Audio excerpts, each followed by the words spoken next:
আসসালামু আলাইকুম।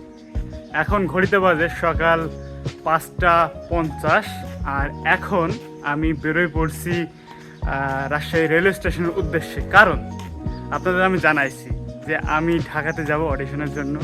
তো ওই জন্য আমি এখন সকাল সকাল বেরোয় পড়ছি অডিশন মানে ঢাকায় যাব এর জন্য। তো আমার ট্রেন হচ্ছে 6:40-এ। তো আমি এখনও বাজে নাই, 5:50 বাজে। তো আমি এখন বেরোয় পড়লাম, যেতে যেতে 6টা বেজে যাবে।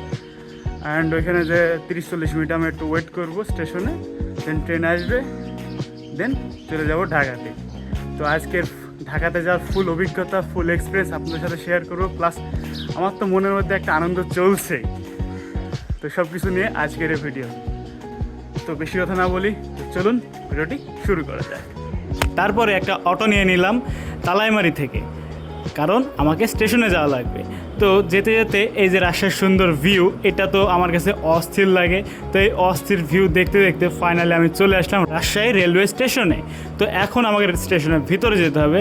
তো ভিতরে যেয়ে ভাই আমি তো পুরাই অবাক, এই সুন্দর ভিউটা মানে জাস্ট মাথা নষ্ট করে। তো এই সূর্যের কিরণ যখন মুখে এসে পড়ছিল না, অনেক বেশি ভালো লাগছিলো।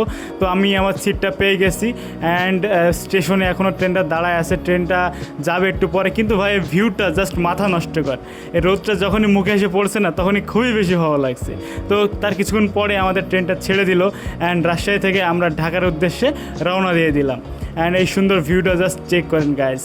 দেন গ্রাম বাংলার সৌন্দর্য দেখতে দেখতে আমরা চলে আসলাম ঈশ্বরদী জংশনে। তো ঈশ্বরদী রেলওয়ে স্টেশনে এসে এখন তো আমার ক্ষুধা লাগছে। তো এই বাইরেটারে অনেক বেশি মানুষ ছিল, অনেক দোকান পাশারও ছিল। তো ওই দোকান থেকে আমি একটা রুটি এবং একটা চা নিয়ে আসছি। দেখবেন সেটা কোথায়, এই যে আমার সামনে রেখে দিয়েছি। একটা রুটি এবং একটা চা নিয়ে চলে আসছি, কারণ সকালবেলায় তো কোনো কিছু খাওয়া হয় নাই, 6টার সময় বেরোয় পড়ছি। তো এই জন্য ওইটা খাওয়া শুরু করলাম। অ্যান্ড তার কিছুক্ষণ পরে আমাদের ট্রেন ছেড়ে দিছে অ্যান্ড আমরা চলে আসছি রূপপুর পারমাণবিক বিদ্যুৎ কেন্দ্রে। তো এই যে আপনি দেখতে পাচ্ছেন রূপপুর পারমাণবিক বিদ্যুৎ কেন্দ্র, প্লাস এই যে হার্ডিং ব্রিজ, তার সাথে লালন শাহ, তার সাথে রূপপুর পারমাণবিক বিদ্যুৎ কেন্দ্র। জাস্ট একটা অসাম কম্বিনেশন। আমার কাছে অনেক বেশি ভালো লাগে এই ভিউটা। যেহেতু আমার পাশের সিটটা ফাঁকা ছিল, এর জন্য একদম রিল্যাক্সে শুয়ে বসে আমি জার্নিটা কমপ্লিট করেছি। কিন্তু আজকে যে পরিমাণ গরম পড়ছে ভাই, পুরো পাগল হয়ে যাওয়ার মতো। এত পরিমাণ গরম আর এত পরিমাণ বিরক্তি ফিল হচ্ছিল, কারণ ট্রেন কিছু কিছু জায়গায় দাঁড়াচ্ছিল, তো অনেক বিরক্ত লাগছিল। তো কিছুক্ষণ পরে ট্রেন আবার রানিং হইলো, প্লাস বাইরে মাথা দিয়ে খুব সুন্দর ঠান্ডা বাতাস অনুভব করলাম। অ্যান্ড এখানে কিছু কিছু নতুন ধরনের ট্রেনও দেখলাম, যেটা দেখে একটু অবাক হইলাম। তারপরে আমরা চলে আসলাম পদ্মা সেতুতে। অ্যান্ড পদ্মা সেতুতে এসে ভাই মনটা অনেক ভালো হয়ে গেল। পদ্মা সেতুর ভিউ দেখতে দেখতে, পদ্মা নদীর ভিউ দেখতে দেখতে মনটা অনেক ভালো হয়ে গেছে। অ্যান্ড আপনারাও চেক করেন ভিউটা। তো আমার কাছে তো অনেক বেশি ভালো লাগছিলো, প্লাস মাথার চুলগুলো উঠছিল, যদিও উঠতে উঠতে ভাই আমার চুলে খুশকি লেগে গেছে। তো যাই হোক, ফাইনালি আমরা চলে আসছি কমলাপুর রেলওয়ে স্টেশনে। তো এখান থেকে আমাদের আবার আরেকটা জায়গায় যেতে হবে। তো ওই জন্য আমাকে এখন স্টেশন থেকে বেরোয় পড়তে হবে, আমাকে আরেকটা জায়গায় যেতে হবে। তো আমি স্টেশন থেকে বেরোয় পড়লাম এবং হাঁটতে হাঁটতে মতিঝিলের দিকে যাচ্ছিলাম। অনেক বেশি গরম লাগছিল ভাই, প্রচণ্ড গরম। তো ফাইনালি চলে আসলাম মতিঝিল মেট্রো স্টেশনের নিচে। আর ভিতরে দেখে ভাই আমার পুরো অবস্থা খারাপ হয়ে গেছে, এত পরিমাণ ক্রাউড। তো আমাকে একটা লম্বা লাইনের মধ্যে দাঁড়ানো লাগলো। অ্যান্ড ভাই লাইনটা এতটাই লম্বা ছিল ভাই, মানে খুবই প্যারাদায়ক ছিল। আশেপাশে দেখেন ভাই এত পরিমাণ মানুষ, ভাই এই ক্রাউডের জন্য ভাই গরমে ঘেমে আমার অবস্থা পুরাই খারাপ হয়ে গেছে। একটা ফ্যান পর্যন্ত না এখানে, খুবই প্যারাদায়ক একটা বিষয় ছিল। তো ফাইনালি আমি পেয়ে গেলাম MRT pass.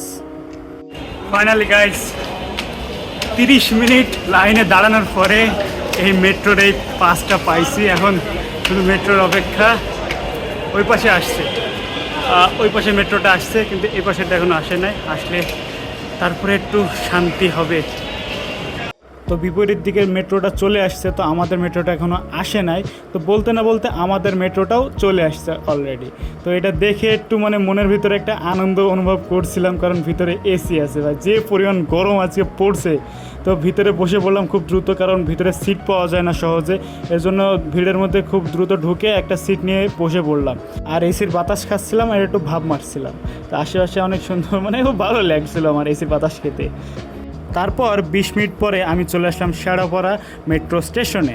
And Shewrapara metro স্টেশনে এসে এখন আমাকে আমার ফ্রেন্ডের সাথে মিট করা লাগবে, কারণ আজকে আমি তার সাথে তার রুমেই থাকবো। তো এর জন্য এখন আমাকে আমার ফ্রেন্ডকে খুঁজতে হবে। দেন চলন্ত সিঁড়ি দিয়ে চলতে চলতে নিচে নেমে পড়লাম। আর এই এমআরটি পাসটাকে এখান দিয়ে বিদায় দিয়ে দিলাম। আর সামনেই আমার ফ্রেন্ডের সাথে দেখা হয়ে গেল। আর আজকে আমি আমার ফ্রেন্ডের সাথে ওর বাসায় থাকবো, অ্যান্ড অডিশন প্লাস বাকি সব কিছু কালকে হবে। আজকে অনেক ভাই মাথা টাথা যন্ত্রণা করছে, আজকে যাই, কালকে আবারও দেখা হবে, টাটা।